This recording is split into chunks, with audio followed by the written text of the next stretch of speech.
Hi, this is Jim from Safety Wars. Before we start the program, I want to make sure everyone understands that we often talk about OSHA and EPA citations, along with some other regulatory actions from other agencies, legal cases, and criminal activity. Everyone is innocent until proven guilty in a court of law. Proposed fines are exactly that, and they are often litigated, reduced, or vacated. We use available public records, news accounts, and press releases. We cannot warranty or guarantee the details of any of the stories we share, since we are not directly involved with these stories, at least not most of the time. Enjoy the show. This show is brought to you by Safety FM. And from the border of liberty and prosperity, the highway to the north, this is Safety Wars for Tuesday, May 13, 2025. My apologies to whoever was broadcasting on Safety FM. Got to the microphone a little bit late tonight. Technical issues. Always technical issues. Today, I mean, how many times have you had a surge protector blowout? What'll happen to me tonight? How's that? Yes, I am still on the road broadcasting. Back up with the real studio computer. We had an issue last week. Every week there's an issue. So how's everybody doing out there? I'm glad to see everybody is there. Nothing big happened the last couple of days. It's actually really refreshing out there. I appreciate all the support and love that you're sending my way.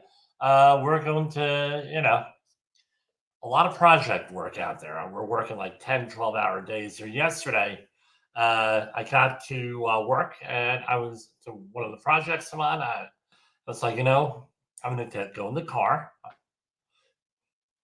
going to take a nap off-site. Just one of those things. And by the way, I won't send you a bill. Just very, very sick. And we had a huge weekend this weekend. 4 baseball games.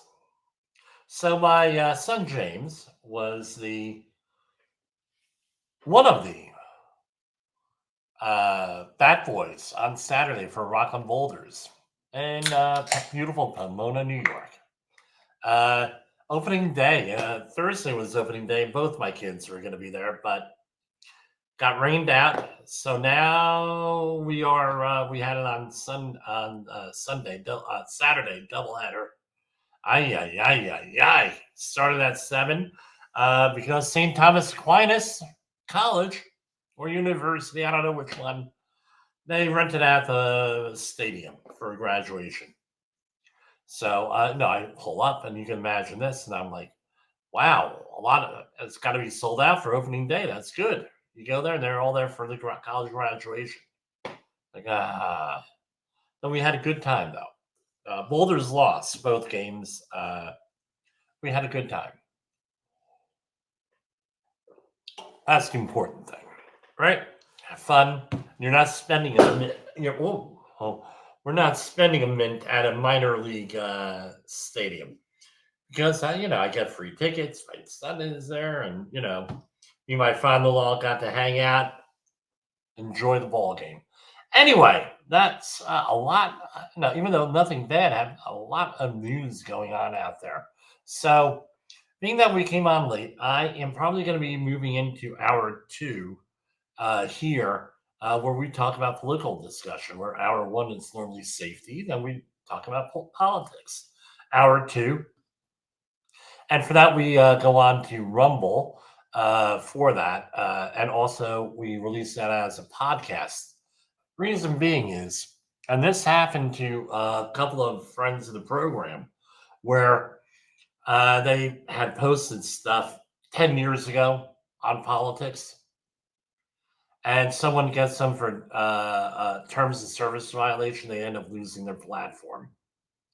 And it was rather innocuous, right? And then try to get back on after that. Anyway, well, let's go right into the news here, and what else we got? Okay, go right into the news. Let's do a share screen here. And Department of Labor issued, they're getting better on the press releases. They're not like when the other guy was in, but they are getting there. All right, so here we have Department of Labor files suit alleging U.S. Postal Service wrongfully fired a Texas worker for reporting work-related injuries. This has been going on and on and on and on for a couple of months, or it's got to be like 6 months now. U.S. Postal Service, come on. They're reporting work-related injuries, and you're really doing that? I mean, you are the quasi federal agency there, right? The U.S. Department of Labor has filed a suit against the U.S. Postal Service for wrongful termination of an employee who fell while delivering mail and reported the work-related injury. An investigation by the department's Occupational Safety and Health Administration found the USPS violated the whistleblower provisions of the Occupational Safety and Health Act by firing the worker on February 27, 2024, 10 days after the injury was reported. So, no, sometimes they like to pull a fast one here, these agencies. Well, Jim, what do you mean they like to pull a fast one? Well, they think nobody's paying attention here, right? And we wonder why we have human resource. No. So, for example, when I get hired as a direct hire on these projects, there's a rather extensive human resources process we have to go through.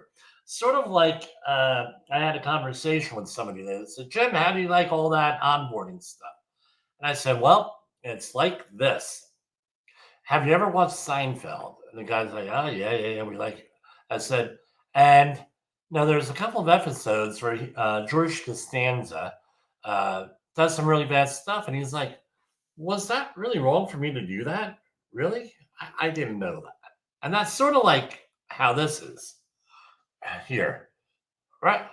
Oh, I was wrong to fire somebody for getting injured on the job and report. It's wrong. It's wrong. Really?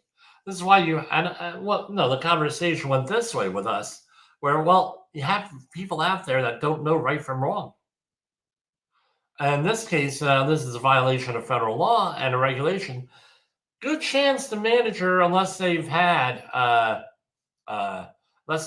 had some kind of training that they know this. Again, you can't go around that and doing that. The other thing is this. With this, no, you have a certain time frame to get that reported. You get it in as soon as possible. I would even argue that even if you're a little bit unsure, one way or the other, report it. This way you don't miss the time frame with it. The department suit filed by the U.S. District Court of Western District of Texas asked the court to uphold the USPS liable for illegal retaliation and require payment of back wages and taxes. OSHA's whistleblower protection program enforces the whistleblower provisions 25 whistleblower statutes protecting employees from retaliation for reporting violations of workplace, airline, anti-money laundering, and a whole bunch of other crap. I mean, it's a big deal. Here we have the next one. U.S. Department of Labor finds child labor safety violations at a Meadville manufacturing facility. And we're going to go, they released the accident report on this. A lot of times you get this stuff, they haven't released it. The other administration used to issue the accident investigation with every one of these. So, pretty interesting reads, but now we kind of work a little harder to find that info.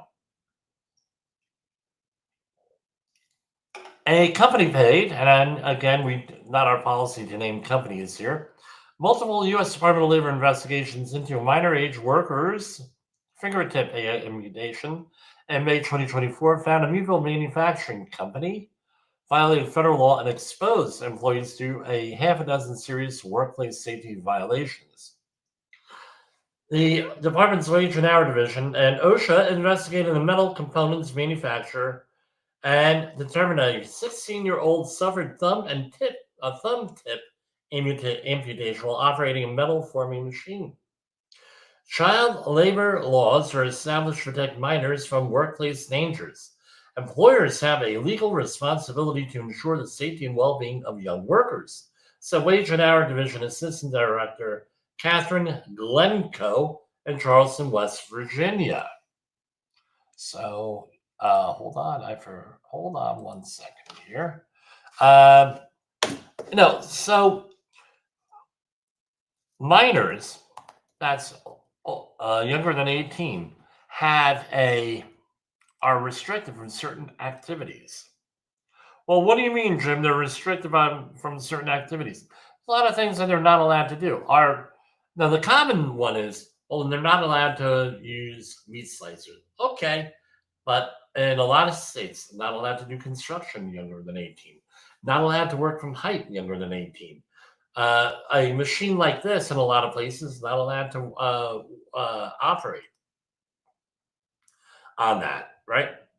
The company has paid the department $50,192 in civil money penalties for its violations of child labor regulations and $14,700 in a settlement with OSHA to resolve the 6 serious and 1 other than serious violation. So here, let's see. Let's click on this child labor regulations.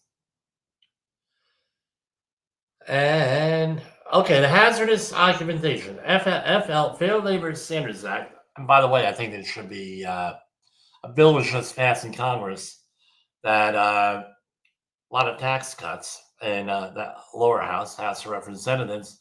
I think it's time to update the Fair Labor Standards Act. If that law goes through, what they're saying, because I tell you what, there's going to be a lot of salary workers that are going to be pissed off here. The FLSA established an 18-year minimum wage for those non-agricultural occupations that the Secretary of Labor finds and declares to be particularly hazardous for 16 and 17-year-old minors, detrimental to their health and well-being. Number 1, manufacturing explosives. 2, driving a motor vehicle or work as an outside helper on motor vehicles. Right? Coal mining. Occupations in forest fighting, forest fire prevention, timber tract forestry service, and occupations in logging and sawmilling operations, power-driven woodworking machines. Exposure to radioactive substances, power-driven hoisting operations. Number 8. So this is where they got them for that 50 Gs, right? Power-driven metal forming, punching, or shearing machines. Mining, power-driven meat processing machines, and meat packing plants. That's one that everybody talks about, but there's a lot more. Power-driven bakery machines, balers, compactors, power-driven paper products machines, manufacture brick, tile, or related products. Power-driven circular saws, bandsaws, guillotine shears, chainsaws, reciprocating saws, wood chippers, and abrasive cutting discs. A lot of these are used in construction. Wrecking, demolition, and shipbreaking operations. Roofing operations and work performed on or about a roof. Trenching excavation operations. Right? We're now working in a trench more than 4 feet deep. All those go into that. I mean, they got them on the one with the shears. So let's see here. I have the citation violations here. One appears to be still open, according to the website. Following inspection has not been indicated that it's closed. So here we have 1910. Right, the current penalty is $3,700. Points of operation machinery were not guarded to prevent employee from having any part of their body in the danger zone during operating cycles. All right. Okay. No guards. Okay, let's go for the second one here. So according to the press release, they settled all of these for 14,700 here. So let's see what they were. Again, 1910 to 12. Uh, one or more methods of machine guarding not provided. Right?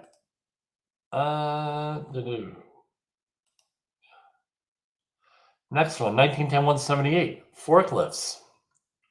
Right? No forklift stuff going on there, training or anything else like that. 1910-219 VO1, a flywheel with parts 7 feet or less above the floor or platform were not guarded. 1910-147, this is lockout tagout. The employer did not conduct an annual or more frequent inspection of energy control procedure to ensure that the procedure and requirements of this standard were followed. 1910-303, listed or labeled electrical equipment was not used or installed in accordance with instructions included in the listing and labeling.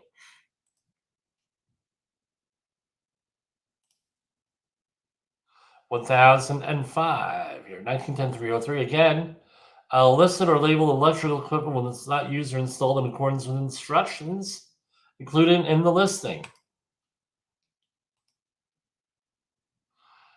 And same one.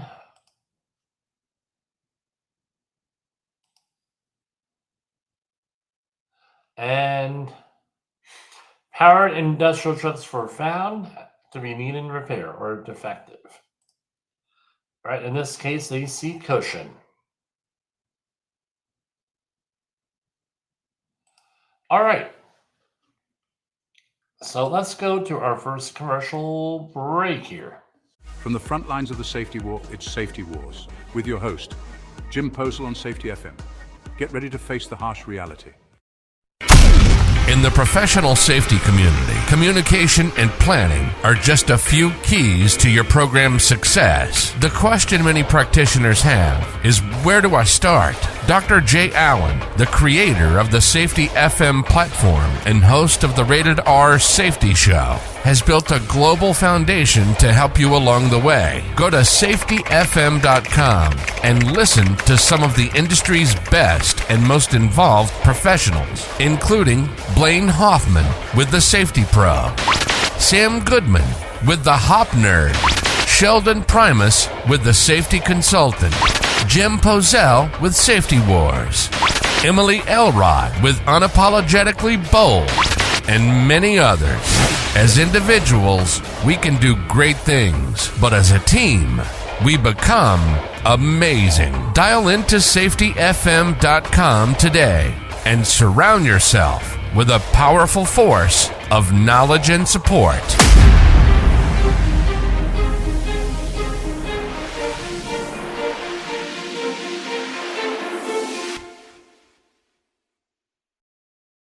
OSHA recordables, catastrophic losses, environmental disasters. You want answers? So do I. This is Jim Posel with Safety Wars. That's my daddy! So, some news from last week. EPA Regional Administrator meets with business leaders and water officials and legal community in New Jersey. Yesterday, U.S. EPA Agency Region 2 Administrator Michael Martucci engaged with New Jersey's business, utility, and legal communities to discuss the agency's environmental priorities and strengthen partnerships across state advancing EPA goals of permitting reform, cooperative federalism. That means that federalism is that you let the localities deal with things, and cross-agency collaboration to deliver smarter, faster, and more effective environmental protection. We're focused on building bridges with business leaders, utilities, and legal experts because environmental progress happens faster and lasts longer when we work together, said EPA Regional Administrator Michael Martucci. The day began with a business roundtable hosted by the Commerce and Industry Association of New Jersey. The discussion focused on EPA's ongoing work in the state, safe drinking water regulations, and energy priorities. Regional Administrator Martucci spoke directly with business leaders about collaborating and the agency's commitment to supporting both economic development and environmental stewardship. Following the roundtable, Regional Administrator Mark Tucci toured the Carl J. Olson Water Treatment Plant in Edison, New Jersey. The plant is operated by Middlesex Water Company, and administrator reviewed the plant's cutting-edge water treatment operations to discuss the company's response to PFAS in drinking water. Those are forever chemicals, right? Middlesex Water outlined its plans for a new treatment facility in Edison to address the current and future state of federal regulatory requirements. And they also met elsewhere in the New Jersey Bar Administration. And what's the PA region too is New Jersey, New York, and one of my favorite is Puerto Rico, the U.S. Virgin Islands, and 8 Indian nations. Spread out. I mean, it's huge. Why is Puerto Rico and U.S. Virgin Islands not in the same place as Florida or the 8 Indian nations, wherever they're released? I couldn't tell you that. I mean, it's ridiculous. So, thus ends the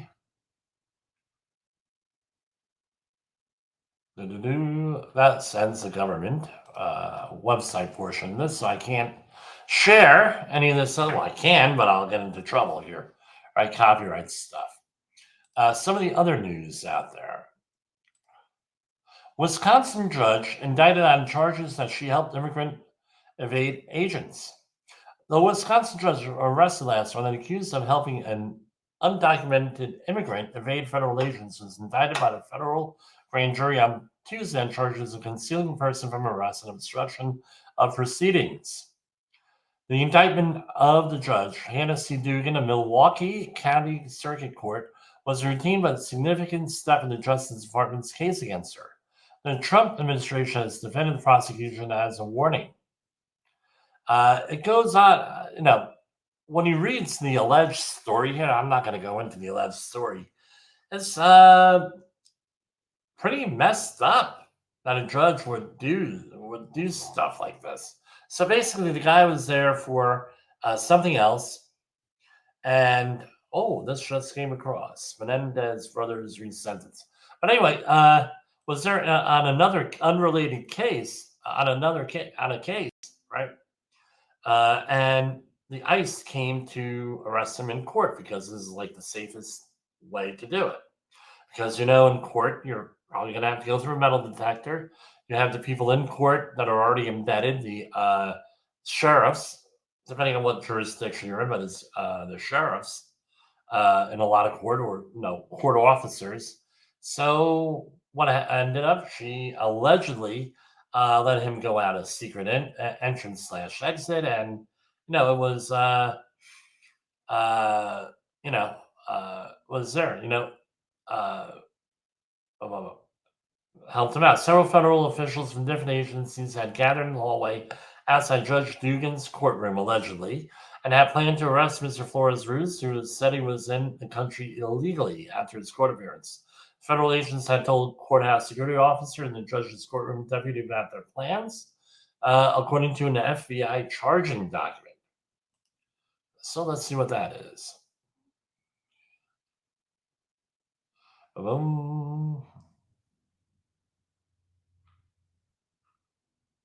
Okay, I'm reading this. Again, this is just here. You're getting this organic. 6 members of the Milwaukee ICE ERA task force plan to take part in the arrest of Flores-Ruiz on April 18th. And it names the agents. At approximately 8 a.m., the deportation officer A and CBP officer A arrived at the courthouse, presented identification to the security guard, and explained that they were present to make an arrest. Deportation officer A and CBP officer A were asked to show not only their credentials, but also their badges. Security guard stated that she needed to speak with a supervisor. Should sergeant with Milwaukee County Sheriff's Office contacted and spoke to the deportation officer. Sergeant asked that any arrest wait until the completion of the scheduled hearing before the Judge Dugan, as this was standard practice. The federal officers agreed, and they were allowed to proceed unescorted into the public hallway. The other members of the arrest team were already present in the 6th-floor public hallway when the federal agents arrived. It goes on and on, right? And the courtroom deputy had opened the doors to the courtroom at approximately 8:15 a.m., reported that individuals began checking in for the list of matters scheduled for that morning. The courtroom deputy had received a list of individuals appearing that day. The courtroom deputy checked the defendants while attorneys checked in with the clerk. Goes on and on.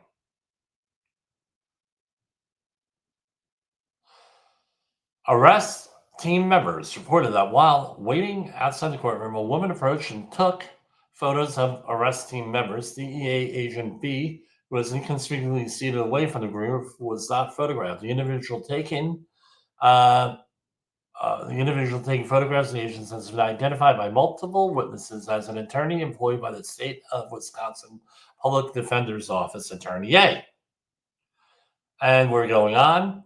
Judge Dugan Lunar learns of ISIS's presence and confronts members of the arrest team. And here it goes. There were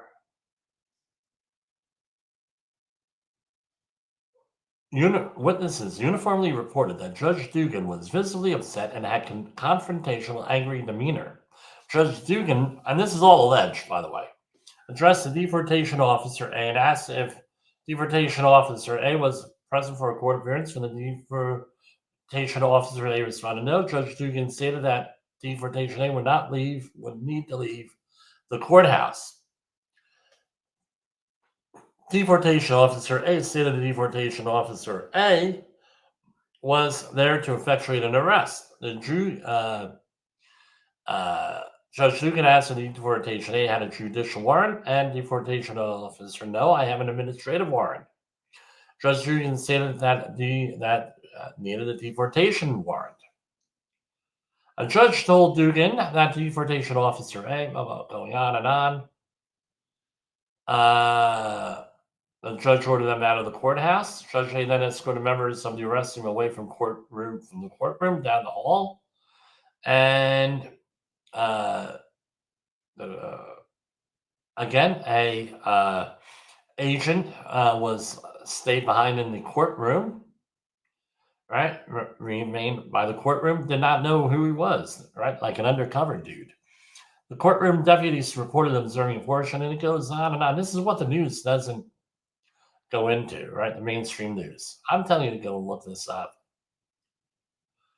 And, it goes back and forth. Right. Judge Dugan escorts, allegedly, Flores was through a jury door to avoid arrest. Multiple witnesses have described their observations after Judge Dugan returned to her courtroom after directing members of the arrest team to the chief judge's office. Right. And again, allegedly shoot him out of a back door.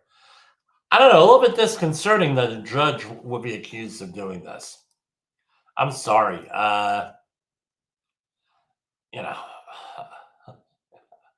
Now, we should have said this at the beginning, but here we have Pete Rose, reinstated by MLB, and is eligible for the Baseball Hall of Fame. Baseball's all-time hit leader, who died at 83 last September, has been banned since 89 after an investigation revealed he had placed bets while playing.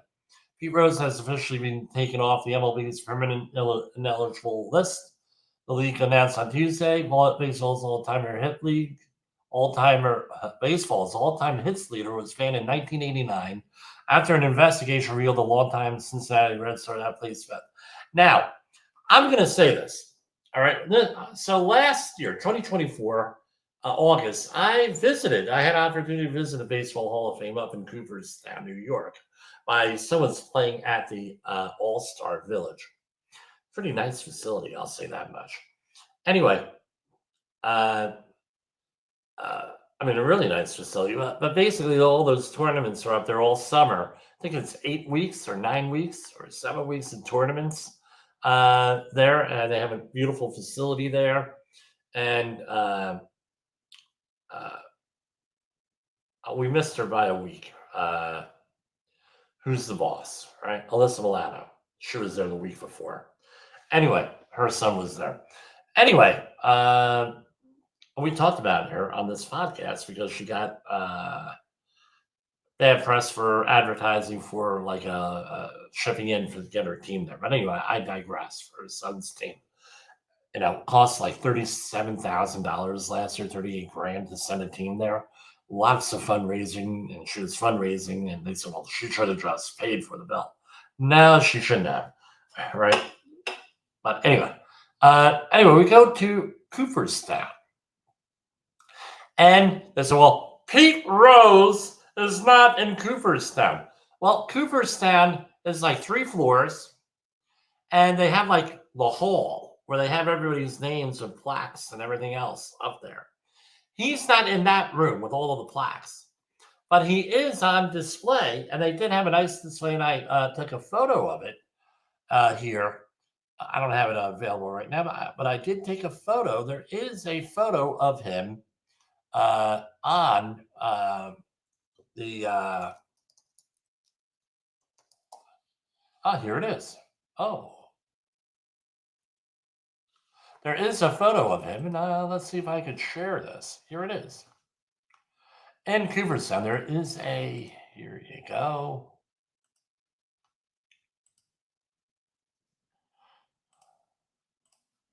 There he is.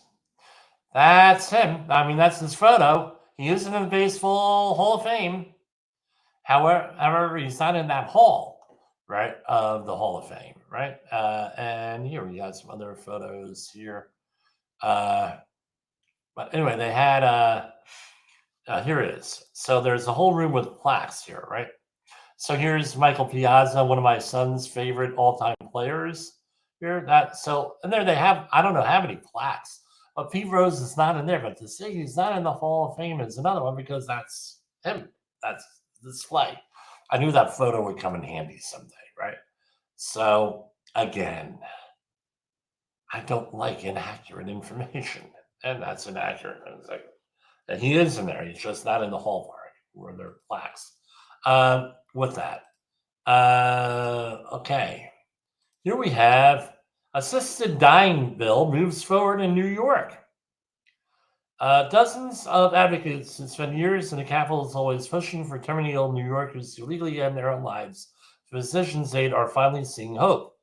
The Assembly having passed Medicaid Aid in Dying Act last, but all eyes are on the Senate. Democrat support for the measure has continued to grow over the last few years. Now, I'm going to say this much, and this is going to be a little controversial here. I get it. I don't drive away. I don't shy away from controversy. Other countries, they have this. Northern Europe. And people are compelled and talked into ending their own life. So is it really their decision? One of the things that we talk about here on the show is, are we making our own decisions, or are we being compelled to make our own decisions? I don't care if it's workplace safety, environmental protection, or situations like this and the life issues. Are you being compelled, or any other number of issues out there? We are being data mined out here. People, that right? With all these free services out here, right? We have free internet, YouTube, Facebook, all the other social media, news websites are being tracked. And what appears, right? What we are clicking on, we get advertisements for. It's even gotten more effed up where I was on a phone call, and this wasn't last year or last week. This is like 10 years ago. I'm on the phone with somebody, and they're happy that they got for their birthday a metal detector. Right? I know 1970s and 80s era hobby, but they always wanted a metal detector, and their spouse went out and got a metal detector. So going around in the backyard, they found a couple of coins. I think they found an earring that somebody lost, right? And, stuff like that. Well, what do you think? I go on Amazon about an hour later. I see all these advertisements about metal detectors. Really? My wife, somehow, her computer, many years ago when we first got married, she bought a new computer. I bought a new computer. And I think it was even before we got married. Somehow our computers got linked and our accounts got linked on everything. So it's like she's shopping for clothes and I'm getting the advertisements. That's why you got to be. I'm careful when I use the internet because I go, let's, give me an advertise, give me a presentation. I go and I show it up on the screen. Oh, let's go to this website. Well, guess what? I get the website up first and make sure there's no advertisements for women clothing on there. You know, then yeah, that happens to me, and I'm willing to admit it. So you're being data mined by everything out there is my point. And who's to say that you're not right? Imagine this: a website records that. I don't know. Let's say you're getting an old person product, like adult diapers, right? And then 20 minutes later, you get an ad. People, why don't you just end it all?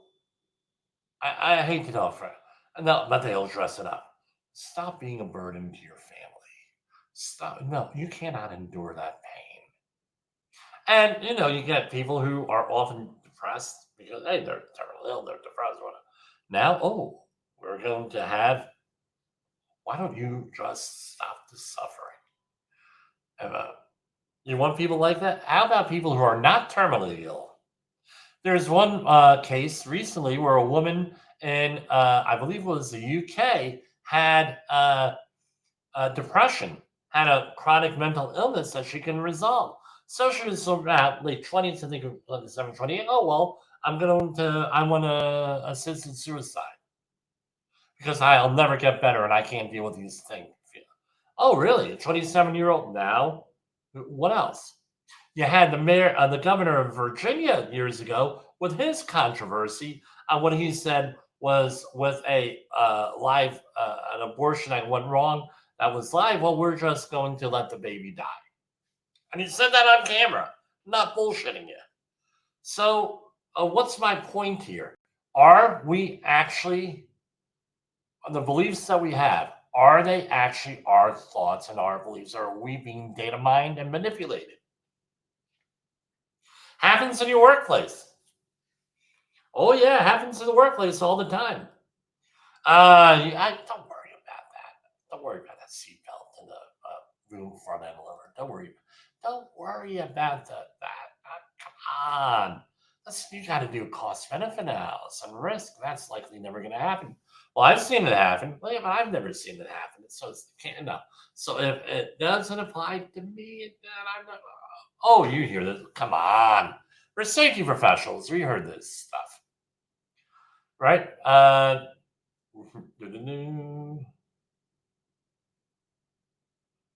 Now, here's an example of social media posts that won't die. Here we have. And no, we'll stop it right here. So, Publio the 14th has given the United States a mysterious 6-word message after old social media posts were uncovered showing his critical stances on Donald Trump. What's that cryptic message? Holy Father, any message from the United States? A News Nation reporter asked. Many. May God bless you all. All right. However, since he was elected upon May 8th, many have speculated about his relationship with President Donald Trump and Vice President J.D. Vance. J.D. Vance was like the last official to see Pope Francis, right? And then he died, right? The Post shared an article criticizing Vance's comments about the hierarchy of who you love in Christianity on social media under his name. There's the Christian concept that you love your family, and then you love your neighbor, and then you love your community, and then you love your fellow citizens, and then after that you prioritize the rest of the world, right? A lot of the far left has inverted that, right? The article titled J.D. Vance's Role, Jesus Doesn't Ask Us to Rank Our Love for Others, argues that the scriptures encourage followers to love everyone equally. Right? With that,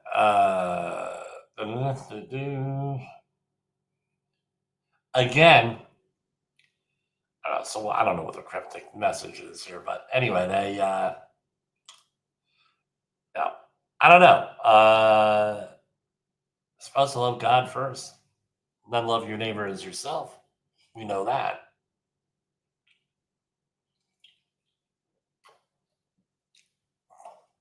Well, not supposed to rank everybody. You're gonna rank everybody the same. It's against human nature. But I digress. Try to love everyone equally. That's a tall order. Is it the teaching? Yes, my understanding of Christianity is that is the teaching. However, what are you going to do? No, that's not human nature. That's what the church is. That's not human nature. So there is such a thing as pathological altruism. I know that. That's where you love other people to the point of destroying yourself. That can be problematic. I don't know. There's always a debate. Where does the pragmatic and the spiritual, what happens there? I don't know. I know one person who does try to tackle that. That's Jay Allen in his new book here, which you got to see. I got to get him on here. Here we go. Some other safety stuff. Right. Mystery of exploding birds deepens in California as necropsies suggest foul play. Good pun on words. The disturbing avian mystery is unfolding in Northern California town where residents have reported birds exploding. I mean, there was one product, I'm not going to mention the name of it, that kids used to give birds in the 80s where I grew up, and it reportedly blew them up, right? Residents of a neighborhood in the Bay Area community of Richmond, northeast of San Francisco, claim they have found multiple dead birds in their yards and on their street. Security cameras even recorded one foul straight down, showing it falling to its death from a power line after a loud pop was captured in the footage. Right?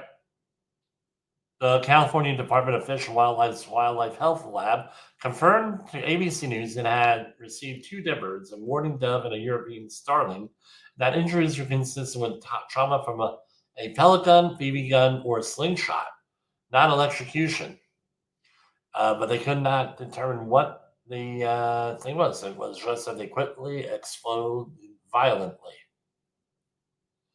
I don't know, Phantom. Again, people who, what's the big issue here? Often people who are serial killers do that. They go after animals first. Spain probes cyber weakness at small power plants after blackout. Madrid says everything remains on the table as it seeks to identify the cause of the April 28th outage. So April 28th, massive power outage. Spain is demanding information from small electricity generators on their cyber defenses as investigators probe last month's blackout, seek to determine whether they were in a weak link exploited by bad actors. Again, think it can't happen here in the United States? Yeah, you got another thing coming.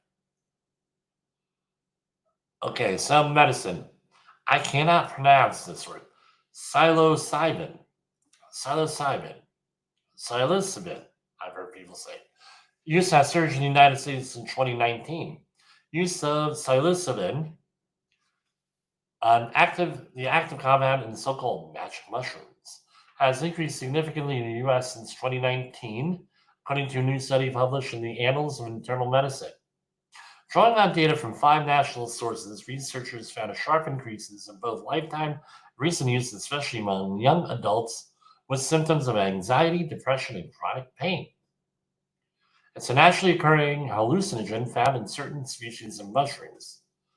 Although not currently approved by the U.S. Food and Drug Administration, the psilocybin has entered clinical trials, been decriminalized or legalized in parts of Oregon, Colorado, and several municipalities. I don't know with this stuff. And we covered that story. And right now, this just came across the wire at a half an hour ago. Eric and Lyle Menendez will be eligible to leave prison after serving more than 30 years behind bars for the vicious 1989 shotgun slings and their parents. The judge reduced the sentences for the killer siblings, who are now 54 and 57, from life without parole to 50 years to life with the possibility of parole. It will now be up to California State Parole Board and Democratic Governor Newsom to decide if the brothers deserve freedom after they gunned down their parents. Going on. So what does this mean here?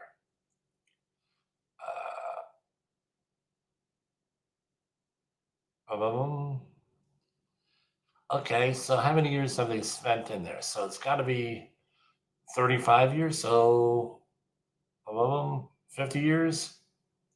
So what, 2040? I don't know. Again,